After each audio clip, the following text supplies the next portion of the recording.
periode kuno. Pada zaman matematika kuno, prinsip-prinsip dasar kalkulus sebenarnya telah ditemukan. Belum dikenal baiknya kalkulus pada masa tersebut dikarenakan belum adanya pengembangan yang baik serta penyusunan yang sistematis akan ilmu ini. Hal ini terlihat dari perhitungan luas dan volume. Bangsa Mesir kuno telah menghitung volume frustrum piramida. Hal ini bisa terlihat dari bukti peninggalan sejarah Mesir, Papirus Moskow. Pada periode ini, Archimedes telah mempelopori sebuah ide pemikiran dan membuat heuristik dalam menghitung volume. Bentuk tersebut sebenarnya telah menyerupai kalkulus integral yang dikenal sekarang. Masa pertengahan kemudian menggunakan konsep kecil tak terhingga pada tahun 499 dan mengekspresikan masalah astronomi dalam bentuk persamaan diferensial dasar. Sekitar tahun 1000, matematikawan Alhazen menjadi orang pertama yang menurunkan rumus perhitungan, hasil jumlah pangkat 4, dan dengan menggunakan induksi matematika, dan mengembangkan suatu metode untuk menurunkan rumus umum dari hasil pangkat integral yang sangat penting terhadap perkembangan kalkulus integral. Pada abad ke-12, seorang Persia Sharaf al-Din Altu menemukan turunan dari fungsi kubik, sebuah hasil yang penting dalam kalkulus diferensial. Pun termasuk secara implisit dalam pengembangan kalkulus pada abad ke-17 dan 18, gagasan modern limit fungsi baru dibahas pada tahun 1817. Memperkenalkan dasar-dasar teknik epsilon delta, Augustin Louis membahas limit dalam karyanya Cours d'Analyse tahun 1821 dan tampaknya telah menyatakan intisari gagasan tersebut. Tapi tidak secara sistematis, teorema integral Cauchy ini berlaku untuk daerah terhubung sederhana dan daerah terhubung tak sederhana. Presentasi yang cukup baik pertama kali diajukan oleh Weierstrass pada tahun 1850-an dan 1860-an, dan sejak itu telah menjadi metode baku untuk menerangkan limit. Notasi tertulis menggunakan singkatan lim dengan anak panah diperkenalkan oleh Hardy dalam bukunya A Course of Pure Mathematics pada tahun 1908.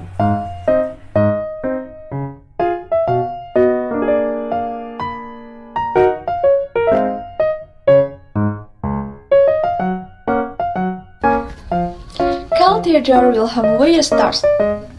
Tokoh Weierstrass lahir pada 31 Oktober 1815 di Osterfeld, Jerman. Minatnya dalam matematika dimulai ketika dia menjadi mahasiswa Gymnasium di Theodorianum. Setelah lulus, ia dikirim ke Universitas Bonn untuk mempersiapkan diri di posisi pemerintah tadinya. Dalam bidang hukum, ekonomi, dan keuangan, sangat bertentangan dengan harapannya untuk belajar matematika. Dia memutuskan konflik dengan menjauhi program yang direncanakan dan terus belajar matematika secara pribadi. Setelah itu, dia belajar matematika di Universitas Münster atau yang bahkan saat ini sangat terkenal untuk matematikanya. Kemudian, ia bersertifikat sebagai guru di kota itu setelah tahun 1850. Weierstrass menderita sakit dalam waktu yang lama. Ia meninggal pada 19 Februari 1897 di Berlin akibat pneumonia. Selanjutnya yaitu tokoh bernama Gottfried Wilhelm Leibniz. Ia lahir pada 1 Juli 1646 di Leipzig, Jerman. Pada 1661, ia mulai berlatih di bidang hukum di Universitas Leipzig. Setelah menyelesaikan studi hukumnya, ia menghabiskan beberapa tahun di Paris. Di sini, ia mulai berlatih matematika dan fisika. Selain itu, ia dapat bertemu dengan filsuf dan ahli matematika paling terkenal saat itu, dan mempelajari lebih detail semua orang yang tertarik padanya. Dia melakukan perjalanan melalui berbagai belahan Eropa, bertemu dengan beberapa filsuf paling representatif saat ini. Setelah perjalanan ke Eropa ini, dia mendirikan Akademi Sains di Berlin. Akademi ini memiliki aliran magang yang ingin tahu lebih banyak tentang sains. Tahun-tahun terakhir hidupnya dihabiskan untuk mencoba mengumpulkan ekspresi terbesar dari filosofinya, namun yang tersebut tidak berhasil. Dia meninggal di November pada 1716. Augustin Louis Cauchy adalah ilmu matematika dari Prancis. Dia lahir pada 21 Agustus 1789 di Paris.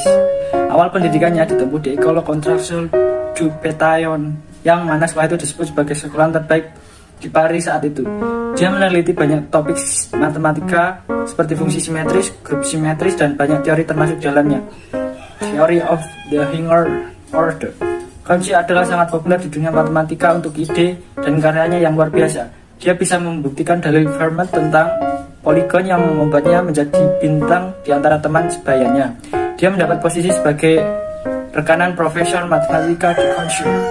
Tidak bisa mendapatkan kembali posisi akademisnya, meskipun demikian dia tetap berhubungan dengan asal budayanya sampai dia meninggal di tahun 1857. Ajaran matematika Polian tidak cukup dipahami oleh orang-orang sezamannya, dan sebagian besar wawasan mendalamnya tentang dasar analisis matematika tetap dikenali Theorema Bezier-Withers.